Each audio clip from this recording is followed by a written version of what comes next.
जय हिंद दोस्तों, आपका स्वागत है हमारे चैनल साइंस ज्ञान हब में। आज की वीडियो में हम देखने वाले हैं कि लाइसोसोम्स टॉपिक से परीक्षा में किस प्रकार के प्रश्न पूछे गए हैं।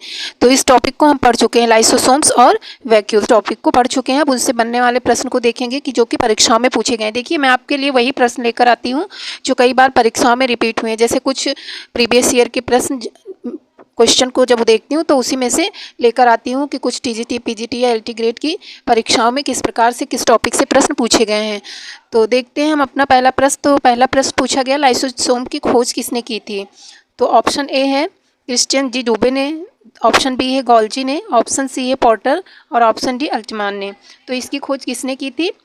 डी डूबे ने की थी 1955 में। गॉल्जी की अपरेटस, ये जो गॉल्जी लिखा है तो कैमिलो गॉल्जी ने की थी गॉल्जी अपरेटस की खोज। पोर्टर ने की थी इंडोप्लाज्मिक रेटिकुलम और अल्टमान ने खोज की थी माइटोकॉन्ड्रिया की, लेकिन उन्हें बायोब्लास्ट नाम दिया था। अगले प्रश्न को हम देखते हैं। जो हमसे अगला प्रश्न पूछा गया, ये प्रश्न है लाइसोसोम, ठीक है, लाइसोसोम्स को किस नाम से जाना जाता है? Suicide bags, power house of cell या प्रोटीन फैक्ट्री या राइबोसोम्स। तो इसको हम किस लाइसोसोम्स को किस नाम से जानते हैं? ऑप्शन ए सही जाएगा, सुसाइड बैग से, ठीक है। पावर हाउस ऑफ सेल कौन है? माइटोकॉन्ड्रिया है। प्रोटीन फैक्ट्री आपका कौन है? राइबोसोम्स है, ठीक है। और ये राइबोसोम्स तो आपको बताया ये है, ठीक है। अगले प्रश्न को हम देखते हैं। जो हमसे अगला प्रश्न पूछा जाएगा है परीक्षा में, ये है लाइसोसोम्स में कौन से एंजाइम पाए जाते हैं। तो जो आप टॉपिक को एक बार ज़रूर देखिएगा। क्या है कि जब आप एक बार टॉपिक पढ़ लेंगे उसके बाद इनको सॉल्व करेंगे तो सॉल्व करने में भी सही लगेगा और ये भी लगेगा कि हाँ, हम इस टॉपिक से कुछ सीखे हैं।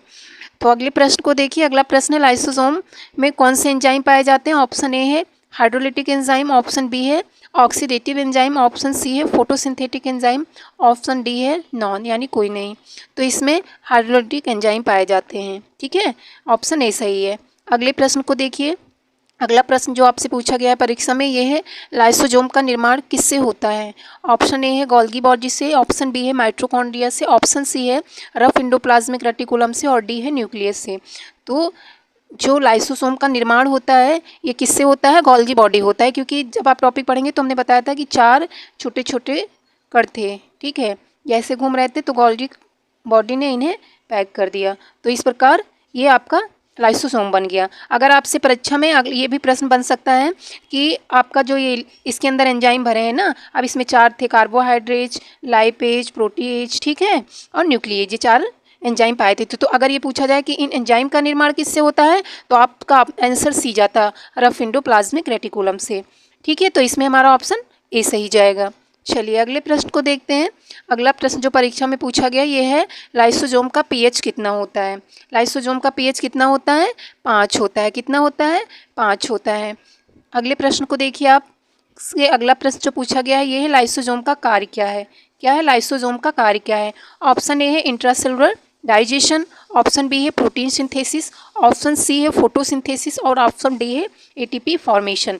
तो इनका काम जो होता है ये ऑप्शन ए सही है, इंट्रासेलुलर डाइजेशन होता है, ठीक है। इसीलिए इन्हें क्या बोलते हैं? सुसाइड बैग बोलते हैं। सुसाइड बैग मतलब, ठीक है, इंट्रासेलुलर डाइजेशन होता है। ऑप्शन बी प्रोटीन सिंथेसिस किस पे होता है?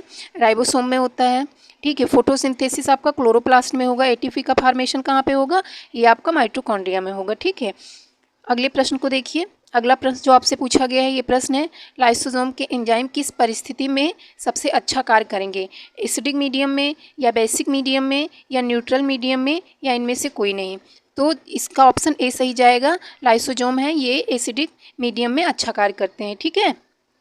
ये हमारे प्रश्न थे जो कि परीक्षा में पूछे गए हैं इस टॉपिक से। तो वीडियो को देखिएगा, अगर अच्छा लगे तो लाइक करिए, चैनल को ज़रूर सब्सक्राइब करिए और अपने दोस्तों के बीच इन्हें शेयर करिएगा।